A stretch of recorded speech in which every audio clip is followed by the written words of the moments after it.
Olá, tudo bem? Hoje nós vamos falar sobre gestão de documentos. Que tema importante dentro da acreditação. Não tem nada que a gente faça dentro de processos de acreditação, seja qual for a metodologia, que nós não precisemos escrever sobre eles. Sobre os nossos processos, os nossos fluxos, os nossos protocolos, as nossas descrições de cargo. Então, a parte de gestão de documentos é muito importante. É um processo que está dentro dos escritórios da qualidade também, e é um processo importante para que a gente consiga organizar aí o fluxo da acreditação dentro das organizações. Mas por onde eu começo, Fabíola, falando de gestão de documentos? Na aula anterior, nós falamos sobre 3 frentes importantes dentro da gestão da qualidade. A gente falou sobre gestão de risco, gestão por processos, gestão por indicadores, e eu deixei propositalmente separado a parte de gestão de documentos. Tamanha robustez e importância que essa parte tem dentro dos processos organizacionais e também nos processos de acreditação. Mas por onde nós começamos quando a gente vai falar em gestão de documentos? Não tem como falar sobre gestão de documentos se a gente não falar da norma zero. Mas, Fabíola, o que é a norma zero? Como eu construo uma norma zero? A norma zero é o documento que vai normatizar toda a estrutura para se elaborar, publicar um documento dentro da organização. Ali eu vou tratar da formatação, o que vai ser cada tipo de documento, qual a formatação que eu vou utilizar, qual tipo de documento é para cada tema que vai ser desenvolvido ali dentro da organização, como eu garanto a disponibilidade dessa informação de forma segura, como eu torno um documento obsoleto, inativo, como eu descarto esse documento. Então, tudo isso está ali no guarda-chuva da parte de gestão de documentos e a norma zero vai dar diretriz para isso. Então, para você que está começando aí nos processos de acreditação, tem ou não um escritório da qualidade dentro da sua organização, é necessário criar uma norma zero, que é esse documento que direciona aí como vai acontecer o fluxo desse documento, desde a elaboração até a inativação, por exemplo, desse documento dentro da organização. Depois de descrever a norma zero, tem um outro braço muito importante que chama-se lista mestra. Você já percebeu quantos documentos tem dentro de uma organização? Quantos departamentos tem dentro de uma organização? Cada departamento vai gerar um pacote de documentos. 10, 20, 30, 50 documentos por vezes em um departamento. E como é que eu gerencio tudo isso? Como é que eu organizo esses documentos de forma que eu consiga identificar um documento, de forma que eu consiga categorizar um documento, de forma que eu consiga identificar onde está esse documento, qual o tempo para esse documento vencer, por exemplo, ali no horizonte de tempo que eu deixei de validade para aquele documento. A lista mestra vai ajudar vocês a fazer tudo isso. A lista mestra é um arquivo, algumas instituições que têm muitas vezes um software que consiga ajudá-los nisso, transforma essa parte automatizada, onde eu vou cadastrando ali os documentos dentro do próprio software, e aí ele organiza para mim uma lista mestra automatizada, mas a grande maioria dos profissionais que trabalham aí dentro de escritórios da qualidade trabalham com a famosa lista mestra em Excel, tá? É bom ou é ruim? Depende do contexto da sua organização. Eu sempre falo que processos de acreditação precisam avaliar o contexto da organização. Ah, eu só vou conseguir fazer gestão de documentos se eu tiver um software? Não. Você pode fazer gestão de documentos, gerenciar ali junto com a sua lista mestra, numa ferramenta de Excel, por exemplo, onde você consiga ali categorizar o documento por tipo de documento, gerar uma codificação para aquele documento, de modo que você tenha, por exemplo, 1000 documentos, mas cada um tem um código diferente para poder facilitar a identificação desse documento, para poder garantir a rastreabilidade desse documento dentro da organização. Então, a lista mestra te ajuda a isso e também a sinalizar para você quando um documento está para vencer, que é uma dificuldade da maioria das organizações. Por quê? A gente vai lá, vamos pensar que a gente começou do zero. E aí fiz todos os meus documentos, descrevi todos os meus documentos todos de uma vez. Aí em 6 meses, por exemplo, eu descrevi todos os documentos da minha organização. E aí, depois de 1 ano, 2 anos, 3 anos, isso vai depender da periodicidade que você definir lá na sua norma zero, de quanto em quanto tempo você vai revisar o seu documento, de repente você tem 1.000 documentos para atualizar.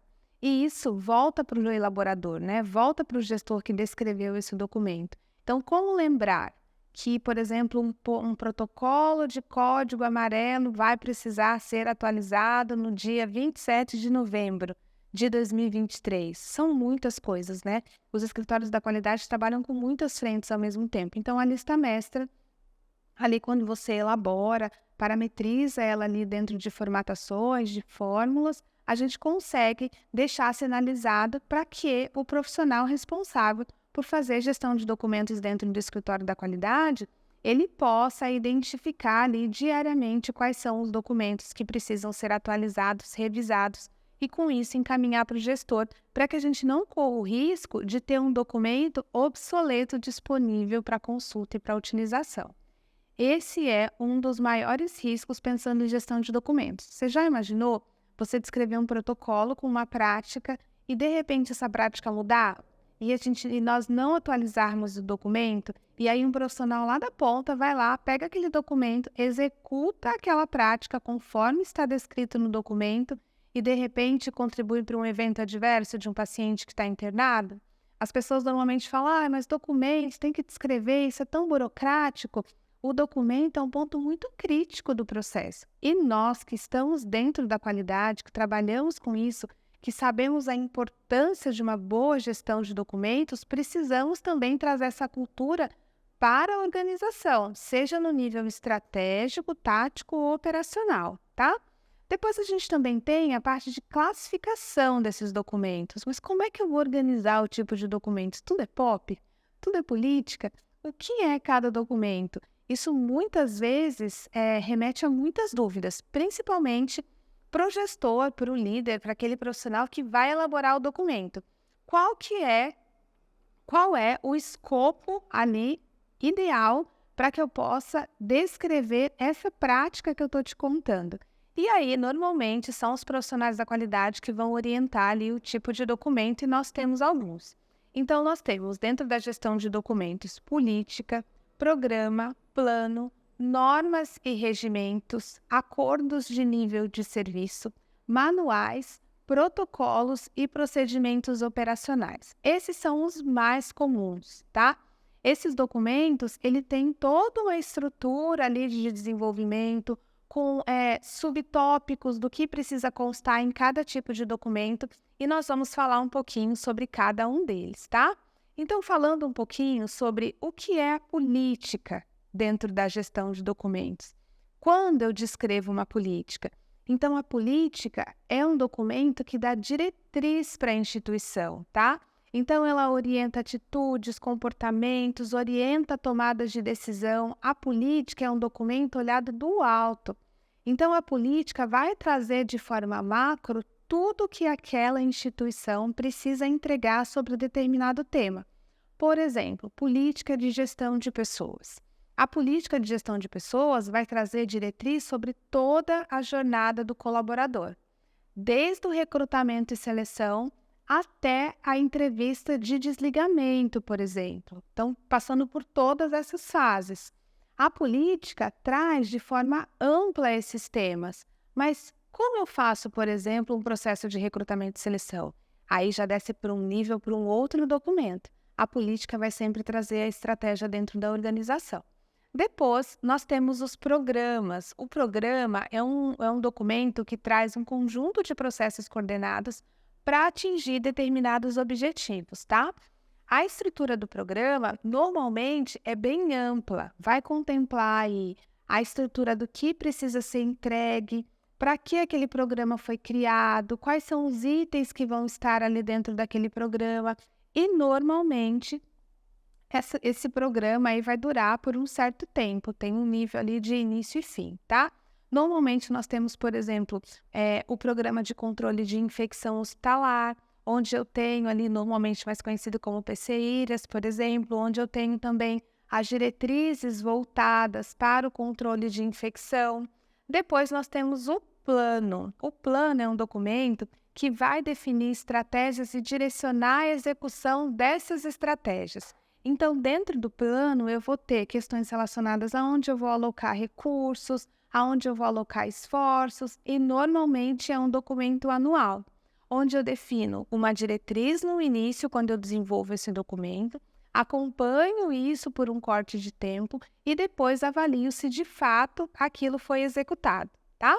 Depois eu tenho a parte de normas e regimentos. Tenho certeza que você já ouviu falar sobre regimento interno de comissão de revisão de óbitos, regimento interno da comissão de prontuários.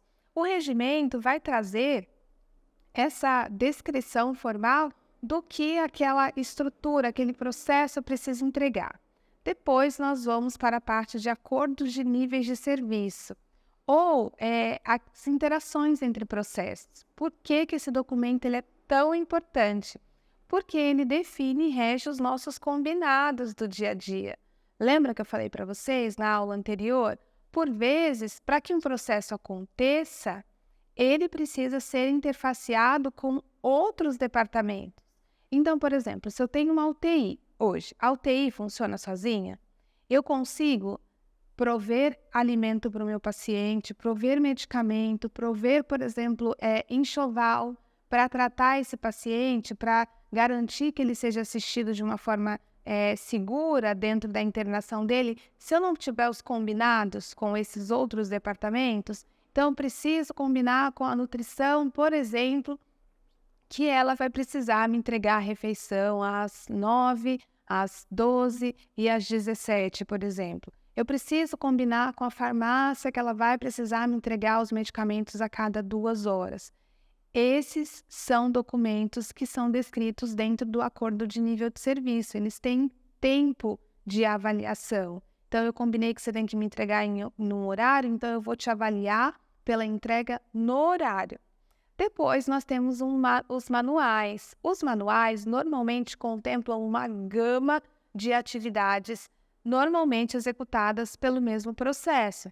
Então, eu preciso ter ali dentro do manual as formas de executar daquelas tarefas. Às vezes eu posso ter um manual de higienização, por exemplo. Dentro desse manual vão constar todas as rotinas, todas as tarefas que são executadas.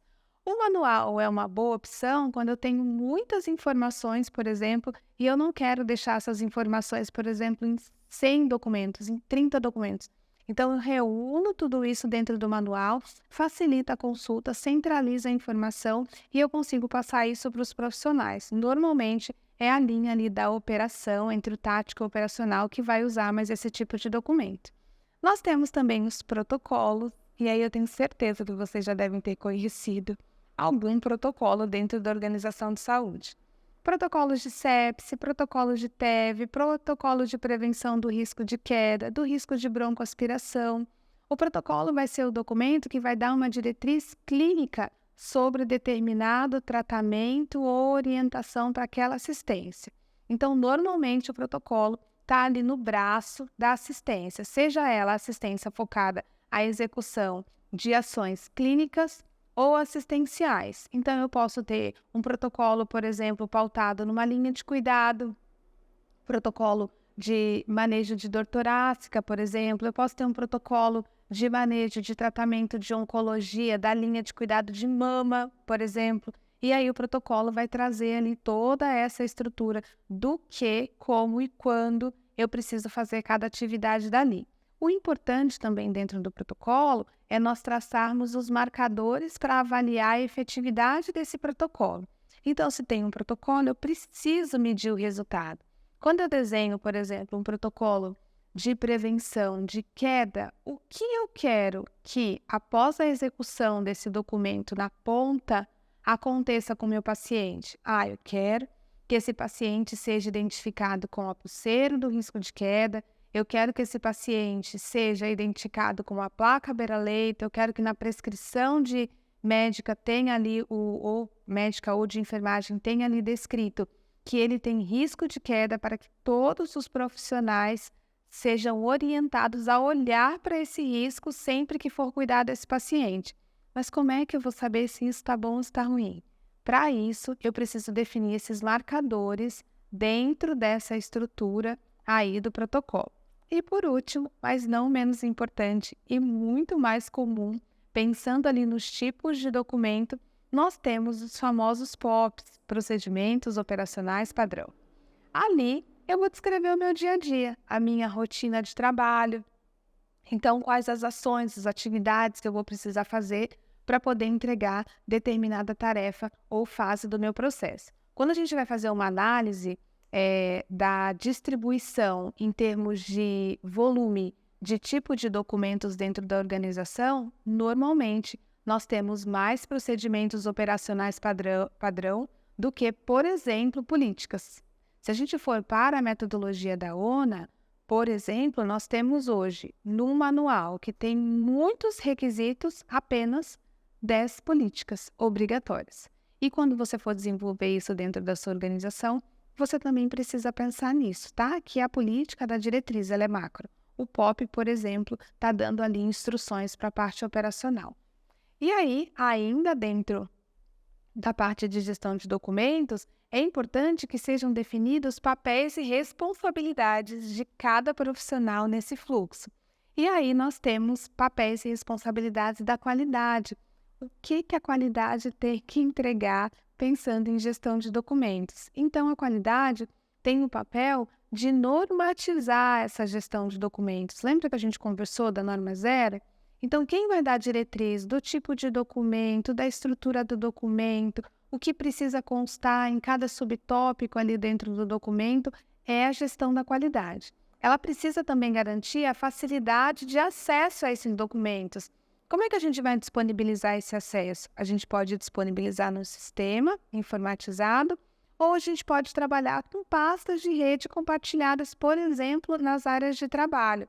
E aí, quem vai ser o profissional responsável por colocar esses documentos lá naquela pasta, por garantir que sempre naquela pasta só haverão os documentos atualizados, disponíveis para uso? Tudo isso é papel e responsabilidade da qualidade, assim como fazer o gerenciamento através da lista mestra do fluxo de aprovação desses documentos e também controlar a obsolescência desses documentos, ou seja, de forma proativa, identificar, por exemplo, 90 dias antes que um documento está para vencer, para poder sinalizar para esse gestor e para que ele tenha tempo para poder elaborar esses documentos e você ter o tempo de validar, aprovar, publicar ali dentro das alçadas de aprovação e disponibilizar esse documento para consulta antes que a versão anterior desse documento vença.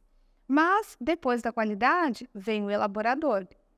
Então, vamos pensar que, de repente, eu vá elaborar um documento novo, ou que eu vá solicitar para a qualidade um documento que está próximo de revisão, ou até mesmo ele pode não estar próximo, mas mudou a prática, eu preciso revisar esse documento.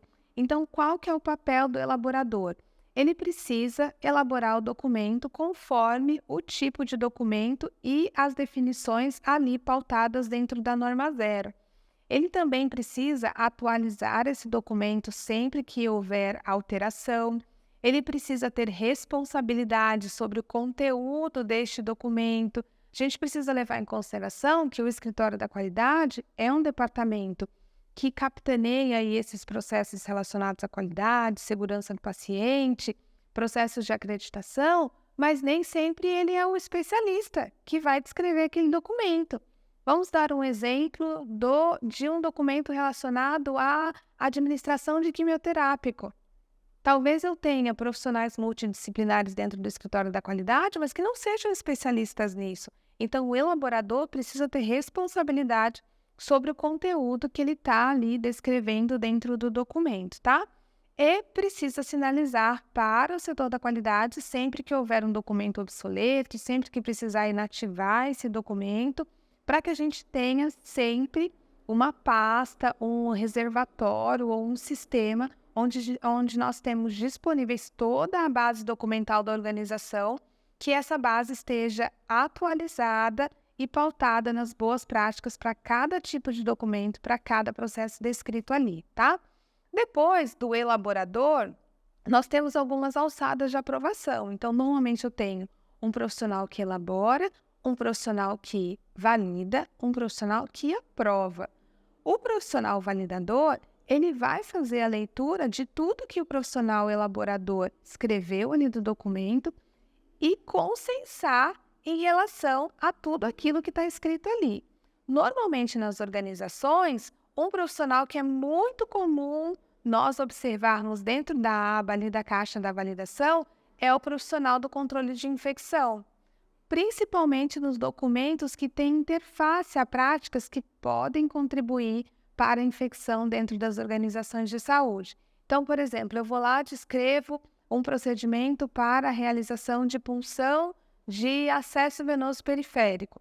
Esse documento, ele precisa ser validado pelo controle de infecção. É importante trazer o olhar de prevenção desse profissional para dentro do documento. Então, o papel do validador é, de fato, validar a informação que está lá, verificar se tem necessidade ou não de uma avaliação técnica mais específica relacionada àquele documento e verificar, por exemplo, se não tem conflito entre outros documentos. De repente nós fomos lá e vamos descrever, por exemplo, a técnica de punção venosa. E aí eu escrevo lá, protocolo é procedimento operacional padrão para punção venosa. Mas quando eu envio isso para validação, eu percebo que eu já tenho um documento que fala sobre o mesmo assunto, sobre o mesmo tema, somente com um nome diferente. Então, o validador também precisa ter esse olhar. Passado as fases de elaboração e validação, nós vamos para o último nível ali do processo de validação desse fluxo documental, que é o aprovador. O aprovador normalmente é um profissional que está ligado de forma estratégica àquele departamento ou processo do qual o documento está sendo elaborado.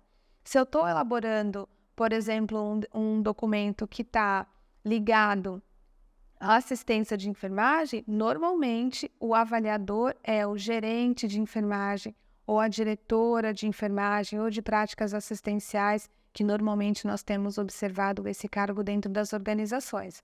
Por quê? O avaliador é a última instância antes de eu disponibilizar esse documento para a operação. E aí nós já sabemos a importância de se ter um documento atualizado para a ponta. Vamos imaginar que a gente não tem esse último olhar, a gente já entrega a informação para a operação. Será que essa informação está segura?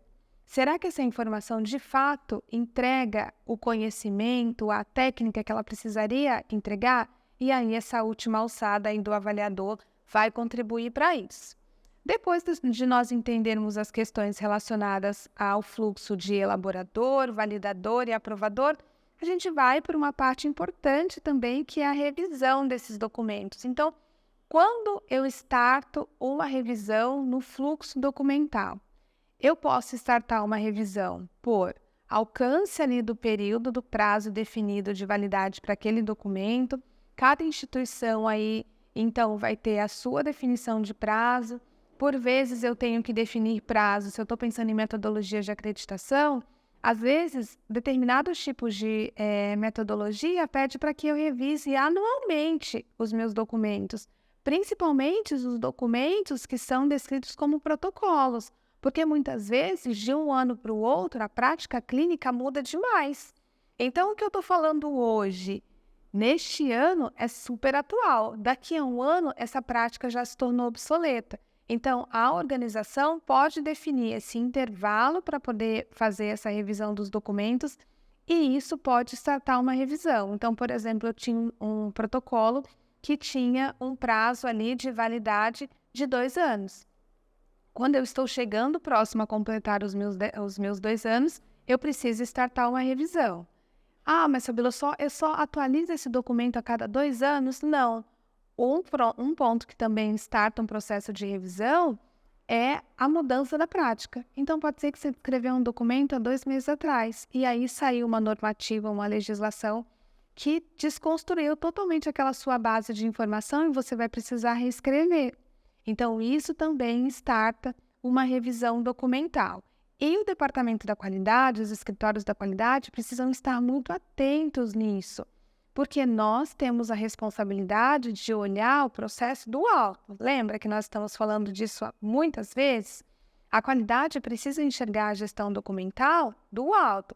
Eu costumo falar que dentro dos escritórios da qualidade, a parte de gestão de documentos é uma das partes mais críticas. Por quê? É a minha qualidade de entrega de informação.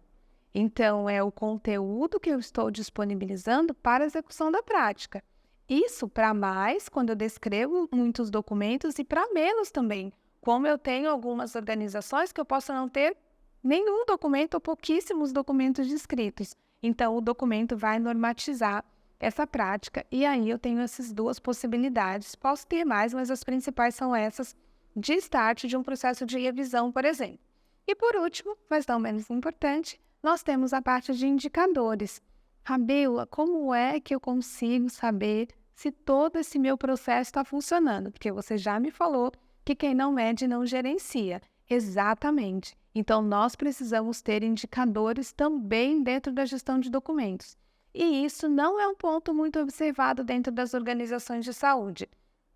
Normalmente, os profissionais ali que estão envoltos a essa responsabilidade têm a estrutura, muitas vezes, de norma zero, de lista mestra, mas quando a gente vai perguntar para eles a efetividade daquela ação, daquele processo, por muitas vezes, eles não conseguem trazer aí de forma objetiva esse resultado.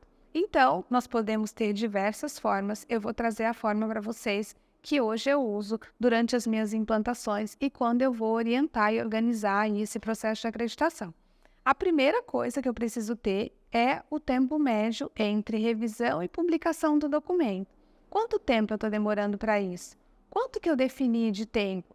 Vamos pensar que a sua organização, ou você vai começar agora o processo de gestão documental, você definiu que 90 dias antes de vencer aquele documento, você vai startar o processo de revisão. Então, se um documento era para vencer, por exemplo, em dezembro, você vai startar 3 meses antes para o gestor, elaborador daquele documento, que aquele documento precisa ser revisto. A partir daí, é o meu D0. Será que eu estou conseguindo entregar a revisão em até 90 dias? Será que quando bate lá o último dia, o meu documento já foi automaticamente alterado lá na minha pasta compartilhada, no meu software, onde eu abarco todos os documentos atualizados dentro da minha instituição? E aí eu preciso fatiar o tempo. Então, imaginem que se você startou 90 dias antes do vencimento do documento, você precisa fazer cortes relacionados à sua fase, né? As fases que estão ali dentro do processo de gestão documental. Vamos pensar que você tem uma fase de encaminhar para o gestor esse documento para revisar e ele te devolver o documento revisado. E para isso você definiu, por exemplo, um corte de 30 dias. Vamos pensar que depois que ele te entregou, você precise de 15 dias para poder formatar esse documento. Vale lembrar que no início, o profissional que trabalha com isso dentro da gestão da qualidade pode até trabalhar com demanda puxada. Então, chegou um documento, eu já atualizo, já reviso, já formato e já passo para frente. Chegou um documento, eu reviso, formato e passo para frente. Mas a gente sabe que isso não é usual. Esse profissional normalmente abarca outras funções e não chega um documento por vez. Muitas vezes chegam 30 documentos no mesmo dia. Então, você precisa ter um tempo para formatar ali esse documento. Então, o tempo entre o gestor elaborador te entregar e você formatar, o tempo entre você formatar e enviar, por exemplo, para a parte de validação, o tempo entre validação e aprovação, o tempo entre aprovação e disponibilização desse documento para consulta lá dentro das pastas compartilhadas ou das bases que aquela organização definiu para disponibilizar os documentos. Então, para cada fase dessa que eu falei, você precisa fazer um corte de tempo, que vai ser muito específico da realidade da sua organização. E aí, com base em cada corte de tempo, eu preciso gerenciar o tempo médio da minha entrega, ou seja, sinalizar lá todos os documentos que foram revisados naquele mês e avaliar o tempo médio de entrega entre cada fase dessa que eu falei para vocês. Ah, Fabiola, mas aonde eu ponho isso para poder gerar esse indicador? Isso pode ser um complemento dentro da sua lista mestra, por exemplo. Lá nas colunas da direita, no final, você pode colocar lá o intervalo dentro da sua planilha de Excel, através de fórmulas, para você conseguir observar ali o tempo médio e, com isso, melhorar o seu processo. Essa é uma excelente dica para quando vocês estiverem em apresentação lá do setor da qualidade, dos escritórios da qualidade, nas visitas de acreditação, para demonstrar a maturidade e a robustez desse processo dentro da organização. A gente precisa entender que, por vezes, o processo começa antes de eu ter um documento descrito, mas isso é muito importante para poder definir ali, padronizar de fato o que vai ser feito, para essa informação estar disponível para cada profissional consultar sempre que ele tiver dúvida e para que a gestão de documentos seja um braço também de prevenção de eventos adversos dentro da instituição.